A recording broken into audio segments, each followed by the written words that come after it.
ressurreição de Adam Stein. As baratinhas estavam comendo a vela no almoço. Gente, olha, elas estão loucas, tá todo mundo louco, piraram. A gente vai falar sobre amamentação, sobre uma coisa muito gostosa, não tem nada de barata, vela e ressurreição de nada.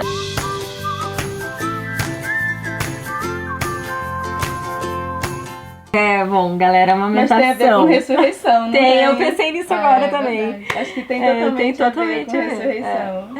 Então vamos nessa de amamentação, tema que eu amo de paixão, acho que as meninas eu também. amo de paixão. Né? Eu também, ai, que saudade! Tá na hora de providenciar outro bebê, Nanda. Vamos com calma. Tema do próximo programa, segundo bebê. Ter ou não ter, eis a questão. Pois é, isso é uma questão, é pra um programa mesmo. Ai, vai gente, ser tipo terapia de grupo. Eu acho que é a coisa que eu sou mais apegada no mundo. Eu também. Que eu tenho, eu não sei, é a melhor coisa do planeta. Não existe nada melhor no mundo. Pra mim, assim, a sensação que eu tenho é que eu nasci pra isso. E eu só virei mulher pra isso. Eu só vim mulher nessa vida pra isso. E eu só fiquei grávida pra isso, pari pra isso e chegou, pronto. Exatamente. O mundo pode parar com ela. Eu tive exatamente essa sensação quando eu comecei a amamentar. Importa. Quando eu consegui, porque assim, pra mim não foi de cara. O Otto não mamou no primeiro minuto, né? Nem no primeiro dia. Ele teve uma dificuldade de pegar porque eu não tinha um bico formado pra fora. Então assim, meu bico foi se formando. E era um medo que eu tinha, porque eu não mamei por causa disso. Porque minha mãe não tinha, minha mãe tinha o bico invertido. Então eu sempre tive esse medo de, será que eu vou conseguir amamentar? E logo ele tentava e chorava, assim, ele tentava e aí desistiu. E aí no segundo dia, minha parteira, no primeiro dia dele de vida, a parteira foi lá e foi me ensinando técnica, eu fui colocando, e primeiro ele pegou num peito só, e depois no outro, e quando a gente se encaixou, eu tive essa sensação que foi assim, até fiquei... Mas assim, eu nasci pra isso. E quando, apesar da dor inicial, não sei como foi pra vocês, pra mim, eu lembro de no início, eu respirava fundo, porque doía, porque meu peito ainda estava se preparando para aquilo. Lembro que eu parava e aí ele enganchava e falava, ai, que bom, né? E ver seu filho dá um alívio, né? Não dá um alívio quando isso é quando vai, assim, gente, tipo, a gente sente que tá doando aquilo pro filho. É uma coisa, assim, psicologicamente é impressionante o que acontece, né? No momento da amamentação. Como dá um alívio, um bem-estar, uma coisa boa. O Francisco mamou na primeira meia hora de vida. E já tinha ali colostro e tudo, a pega dele foi maravilhosa, já de cara, assim, tudo certo, não tive nada de rachadura, nada dessas coisas, tudo foi ótimo. Mas eu tinha umas questões psicológicas, até já conversei com a Nanda sobre isso, em relação à amamentação, que eu também não mamei, por outros motivos. Na verdade, a minha mãe cuidava muito sozinha de mim, que meu pai trabalhava fora, e aí aquela coisa de estresse, ela não tinha tanto acesso às informações que a gente teve, né, e aí a gente sabe que o estresse é o maior inimigo da amamentação, e ela foi não conseguia me dar, e eu não pegava, aquela coisa, não deu certo, e eu não consegui mamar. Então eu tinha muito pânico de que eu não conseguisse amamentar. Pra mim era uma coisa eu queria muito amamentar meu filho, era um desejo muito forte. Só que era um desejo tão forte que ele vinha numa avalanche também ao contrário de medo. De medo, Entendi. exatamente. Quanto mais desejo, mais medo. Exato. Né? E eu acho que eu me preparei tanto durante a gestação, pro parto, pra essas coisas todas, que eu não foquei tanto assim, eu sabia, fiz coisas pra como amamentar, coisa da pega, aprendi tudo isso, mas eu não foquei tanto em desmistificar as coisas que eram problema pra mim em relação à amamentação, como eu fiz com o parto. Porque eu também nasci de cesárea, então eu fui atrás de resolver o que tinha lá no meu parto, que me incomodava, que poderia atrapalhar o parto do Francisco, né? E resolvi tudo e o parto foi lindo. Mas com a amamentação eu não fiz esse processo. E aí quando chegou a hora da amamentação, eu comecei a ficar, sentir um diabinho, um anjinho o tempo inteiro. E eu pensava, ai meu Deus, ai agora, tava tudo certo. Ele tava tudo ótimo, ele tava mamando super bem, mas eu via, ai, será que tá saindo? Será que não sei o quê? E aí, tipo, eu não conseguia amamentar em público, porque eu achava que eu não ia conseguir, e se ele não pegasse, como é que eu ia me sentir? Não era tipo vergonha, não era nada com isso, mas era uma coisa de tipo, será que eu já sei? Será que ele tá mamando? E se eu botar ele pra mamar e ele não mamar, as pessoas vão ficar olhando e vão achar que ele não tá mamando. Aí eu comecei peguei e comecei a fazer. Vai, fala. Não fala. É porque agora eu tô com a coisa da regra na cabeça, mas enfim. Eu comecei a criar. Eu também só interrompi porque eu vi. Eu sei, eu entendi. Mas é que é só pra completar a história. Sim, eu comecei a, tipo, criar mecanismos dentro de mim pra não poder amamentar em público. Então, tipo, primeiro, eu não tinha roupa pra amamentar. Aí eu comprei roupas de amamentação, sabe? Tipo, eu fui criando várias coisas. Então, acho que isso é super legal de falar também, para as pessoas saberem que o quanto é importante a gente ir atrás de desmistificar aquilo que pode ser um problema psicológico para nos boicotar depois. Porque isso pode botar em risco a amamentação e atrapalhar uma coisa que pode ser linda, sabe? Eu não tive, ainda bem, caiu a ficha pra mim lá pelas tantas e eu entendi, tipo, não, isso tá me pegando, tá pegando um problema que é meu, não é de agora, é de antes. Aí eu fui atrás de resolver e aí tudo ficou lindo e maravilhoso. Mas ele sempre mamou bem e eu é que ficava com essas noias na cabeça, assim, muito louco. Engraçado, eu não... Pra mim, essa questão da amamentação foi, tipo, liso, sabe? Eu não tive nenhuma questão.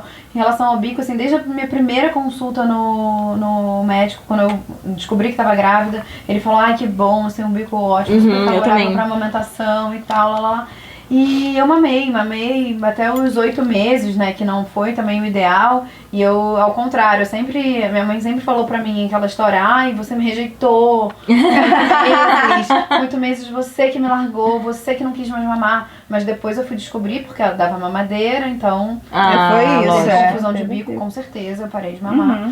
Mas eu tinha certeza absoluta que ia dar tudo certo. Inclusive, eu nem sabia, eu achava que era tão fácil, assim, que seria tão fácil pra mim e achava que era tão fácil pra todo mundo, e eu não tinha muita noção. E depois, engraçado que eu também não sabia a história de vocês, tô sabendo agora, e eu soube de muitos casos, de muitas amigas que tiveram inúmeros problemas. Uma amiga nossa em comum tinha o freio da língua curto, então machucava, teve que fazer um piquezinho, uma cirurgia, microcirurgia, acho que com 1 mês, 2 meses pra poder conseguir amamentar. Então tem uma microsonda, e agora tá mamando lindamente.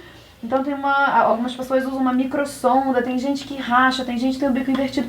E eu não sabia mesmo, assim, um pouco de ignorância da minha parte, eu não sabia que poderiam ter tantos problemas, assim, pra prejudicar a amamentação.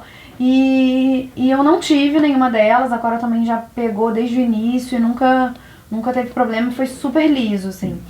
O que aconteceu foi que com 3 meses, e eu nunca tive nenhuma noia também, assim, sabe? Com 3 meses que o bebê começa a enxergar mais o mundo, né? Tem aquela fase do bebê distraído. Que sai do peito e sai do peito. Então, eu tava acostumada ela mamar tipo 1h15, 40 minutos, 1 hora. E aí ela passou a mamar tipo 5 minutos e puf! E aí eu comecei, meu Deus, o que tá acontecendo? Eu tive um pânico, assim, bate uma insegurança. Bate uma insegurança. Foi uma coisa assim que eu tive, mas passou, assim, eu fui lendo, fui entendendo que era uma coisa normal e passou. Eu tinha uma coisa que, assim que acertou, eu realmente, assim, eu me realizei na amamentação. E eu era meio índia, sabe? Andava...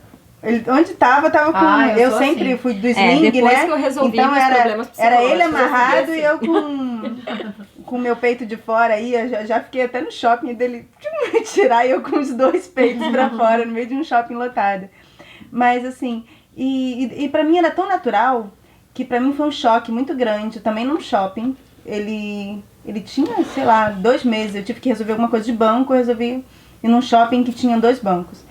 E aí a gente foi comer numa praça de alimentação e eu, basicamente, normal, comecei a amamentar ele. E aí 2 mulheres do meu lado começaram a falar mal de mim, a me apontar. E foi a primeira vez que eu vi que não passava pela minha cabeça que eu poderia passar por um preconceito por causa daquilo, ainda mais de 2 mulheres. Isso daí é uma coisa que eu só ouço falar, porque nunca nem chegou perto de acontecer isso comigo. Foi uma coisa eu acho muito louco quando as pessoas narram quando eu leio histórias, porque, Isso me deixou na noia também, porque eu lembro que quando eu tava grávida, foi bem a época que aqui em São Paulo rolaram várias situações de mamaços, porque as mulheres estavam sendo constrangidas em lugares públicos quando amamentavam. E eu fiquei com aquilo, acho que tão forte na minha cabeça durante a gravidez, e eu morria de medo que alguém viesse me recriminar no momento mais importante da minha vida, assim. E eu ficava meio em pânico quando eu ia amamentar em público, eu meio que já tinha várias respostas prontas, caso alguém viesse me falar, que eu ia dizer, olha aqui, ó. Eu te amo, sério. Já vai preparada. Eu tinha um arsenal de respostas, assim, daquelas, assim, ó. Daquelas que era Tô chocada. Eu tô chocada. Que maravilhoso. É muito bom, né? Já vai com a resposta. Mas é porque eu ficava em pânico de pensar. Cara, tipo, se alguém assim, vier, os meus problemas estariam resolvidos. Você nunca tem resposta, nunca tem resposta pra dar, também não tenho. E assim, eu acho não, que mas depois eu também fico pensando em mas muita nesse caso resposta. eu tinha. Depois tipo eu assim, fico ó, pensando. vou dar um exemplo. Uma resposta que eu tinha na Eu minha ia cabeça perguntar vou dar um exemplo. Tipo, quando eu ia amamentar em lugares, praça de alimentação ou restaurante, assim, eu pensava, se algum segurança, se alguém vier aqui, se atrever a vir falar que eu tô dando mamar pro meu filho e não posso, eu vou dizer assim, ó, depois que você mandar todo mundo aqui parar de comer, eu paro de dar mamar pro meu filho. É uma boa, hein? Vocês mandarem. Viu, meninas? Que resposta Essa é uma vocês resposta. dariam se vocês sofressem esse preconceito? Mandem Esse é aqui preconceito. embaixo. E quem já sofreu, conte aqui sua história, vamos conversar eu sobre tenho uma amiga, isso. a gente conversou isso semana passada. Ela foi num restaurante também. E ela falou que ela tava dando mamar. E foi a primeira vez que ela se sentiu constrangida. Porque o restaurante, ela chegou tipo cedo, mas 11h30. E tava meio sozinha com a amiga e dando mamar pro filhinho de 2 meses. E aí o restaurante começou a encher, o restaurante quente, muito na hora do almoço, começou a encher. E as 2 mesas do lado delas não sentava ninguém. Tipo, o restaurante encheu e tinham 2 mesas vazias, assim. Olha que louco. Do lado delas. Olha que doideira, maluquice. gente. E ela falou que nunca tinha prestado atenção, nunca tinha acontecido isso. Gente, comigo nunca aconteceu até agora. Ou então eu sou muito desligada, que nem percebi. Mas eu... Mas ainda bem que não aconteceu. Eu não precisei usar nenhuma das minhas respostas. Essa vez eu não usei porque, como a Flavinha não tinha resposta pra dar, aquilo foi me chocando porque a princípio elas também... falaram pra você? Elas ficaram apontando e tipo, falando assim, que absurdo, sabe? Que absurdo, que falta de vergonha. Tava calor também, eu tava com um vestido bem, assim, era decotado. Atrás tinha um zíper, assim, acho que foi um incômodo pra elas uma mulher estar com o zíper aberto, não sei. Mas eu me senti muito invadida naquele momento e muito desrespeitada, principalmente por ser mulher. Porque eu acho que num momento desse, assim, como você... porque eu achava tão lindo, eu me achava tão poderosa amamentando, assim como eu me senti poderosa grávida. Eu me senti o máximo grávida. Mas aí é outro assunto. Aí agora o próximo. Eu me senti poderosa grávida, me senti linda grávida e me sentia poderosa amamentando, sabe? Cada vez que eu amamentava meu filho era demais. Então, assim, eu me senti muito invadida. Eu acabei de me lembrar que no sábado passado o Thiago teve um torneio de tênis, eu e a Cora, a gente tava ali assistindo, e ela tava mamando e dormindo, assim. E aí chegou alguém, um cara lá do academia de tênis, e aí ele falou, oi, tudo bom? E aí quando ele viu que eu tava mamando, ele, ai, desculpa, eu não vi que você tava amamentando e tal. E eu, oi? Tipo, tudo bem. E eu falei assim, não. Isso rola às vezes, é até verdade. falei baixinho porque ela tava dormindo, eu falei... E na verdade algumas coisas... Mas tipo, ele foi assim, respeitoso. Sim. Eu não sei se porque eu era tipo mulher do colega ali. Pode ser.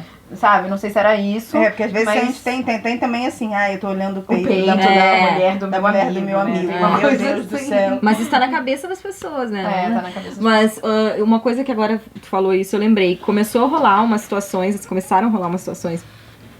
mais estranhas às vezes agora, por exemplo, que o Francisco tá maior e ele ainda mama. Aí, tipo, tem gente que chega... Ai, Nossa, mas como ele é grande? É. Quanto tempo ele tem? Tem 1 ano e 1 mês e tal. Ai, mas ele ainda mama? Nossa, não vai largar esse peito vai continuar nunca. mamando. Gente, esse menino mama Agora, vai largar esse Eu peito digo nunca. mama e vai continuar mamando ainda por um bom tempo. Bom, gente, acho que assim, a amamentação é um tema que dá muito pano pra manga. E a gente com certeza vai voltar nesse assunto. Inclusive é legal, a gente já pediu pra vocês deixarem aqui relatos de situações que vocês tenham vivido ou de respostas que vocês dariam se fossem constrangidas ao amamentar. Se vocês fossem a Carol. Se vocês fossem uma maluca, assim. Não, mas assim, falem também, perguntem coisas, dúvidas que vocês tenham, porque a gente vai voltar a falar sobre a amamentação e é legal saber o que vocês querem saber, até mesmo da gente, de como foi a nossa experiência, ou então de informações mesmo que a gente possa ir correr atrás e falar pra vocês, ou coisas que a gente já saiba, a gente vai trazer aqui. Vamos falar sobre os benefícios da amamentação em outro momento, que são muitos, e sobre outros aspectos aí que a gente não conseguiu entrar hoje, porque é um assunto longo. Se vocês gostaram, compartilhem, curtam aqui embaixo, compartilhem, porque a informação é pra ser compartilhada, tá aí pra isso. Tá bom? Inscrevam-se no canal e um beijo. Até a semana que vem.